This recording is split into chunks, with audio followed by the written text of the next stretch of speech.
Karine Le Marchand n'est pas vraiment Le Marchand.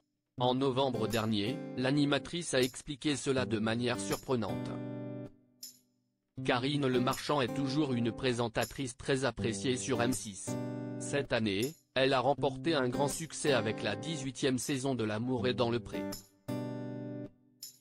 Bien que les résultats aient été décevants en ce qui concerne les couples formés, les audiences étaient excellentes. Cependant, saviez-vous que son nom de naissance n'est pas Karine Le Marchand? Le Marchand, un pseudonyme rapidement adopté sous la contrainte. Invité dans quelle époque? Sur France 2 pour promouvoir son documentaire Famille de paysans, 100 ans d'histoire. Karine Le Marchand a captivé les téléspectateurs en dévoilant son vrai nom de famille et les raisons qui l'ont poussé à le changer.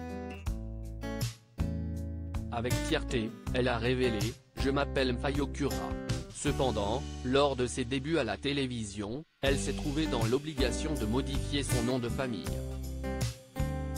Dans une anecdote racontée lors de son interview dans Quelle époque, Karine a partagé « On n'en a pas voulu. Ma première émission de télévision était en direct. Je souhaitais conserver mon nom, je le trouvais si beau. Mais le directeur des programmes est intervenu et m'a dit « C'est impossible, Mfayokura, personne ne… » Christophe de Chavannes, présent sur le plateau, a réagi avec humour en demandant « Comment tu dis ?»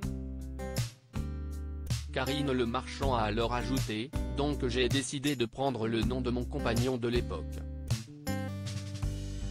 Un geste qui témoigne de l'hommage rendu à leur relation passée et de l'importance qu'elle lui accordait.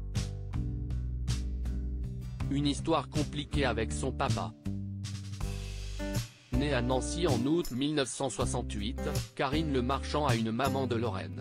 Son père était du Burundi. La petite Karine n'avait qu'1 an et demi lorsque son père a quitté le domicile familial.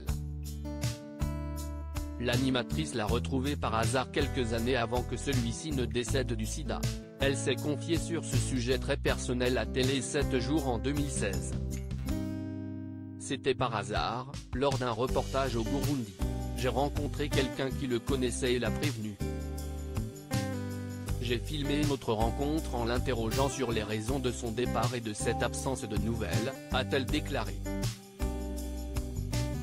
Malgré ses retrouvailles émouvantes avec son père, Karine Le Marchand n'a pas eu l'occasion de le revoir aussi souvent qu'elle l'aurait souhaité.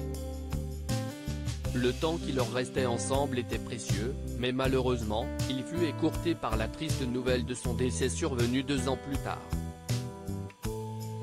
Ces moments partagés ont laissé une empreinte indélébile dans le cœur de Karine, lui rappelant la valeur des liens familiaux et l'importance de saisir chaque occasion de créer des souvenirs inoubliables.